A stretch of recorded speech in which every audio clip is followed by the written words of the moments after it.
আজকে বানিয়ে দেখাবো ঝিঙের মধ্যে মৌরি ফোড়ন দিয়ে একটি অসাধারণ স্বাদের রেসিপি। তার জন্য গ্যাস ওভেনে একটি কড়াইয়ের মধ্যে দিয়েছি পরিমাণ মতো সরষের তেল। তার মধ্যে দিয়ে দিলাম হাফ টিস্পুন পরিমাণ গোটা জিরে, 1 টিস্পুন পরিমাণ মৌরি।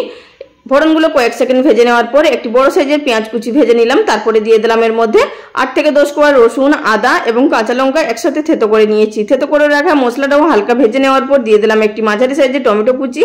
আর দিলাম এর মধ্যে হলুদ গুঁড়ো, জিরে গুঁড়ো, লঙ্কা গুঁড়ো, কাশ্মীরি লঙ্কার গুঁড়ো, স্বাদ মতো নুন। সবকিছু দিয়ে খুব ভালোভাবে নাড়াচাড়া করে মিশিয়ে নিলাম। এবার দিয়ে দিলাম সামান্য পরিমাণ জল দিয়ে আবারও কষিয়ে নিলাম। মশলা থেকে যখনই তেল ছেড়ে দিয়েছে তারপরে দিয়ে দিলাম আগে থাকতে কেটে ধুয়ে রাখা ঝিঙের টুকরোগুলো দিয়ে ভালোভাবে নাড়াচাড়া করে মিশিয়ে নিলাম।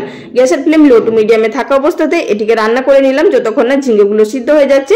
ঝিঙেগুলো সিদ্ধ হয়ে যাওয়ার পর দিয়ে দিলাম এখানে দুটো মাঝারি সাইজে সিদ্ধ করে রাখা আলু। আপনারা চাইলে এখানে সিদ্ধ না করেও দিতে পারেন, তখন কিন্তু ঝিঙের সাথে একসাথে দিয়ে দিতে পারেন। নামানোর আগে সবশেষে দিয়ে দিলাম সামান্য পরিমাণ গরম মশলা।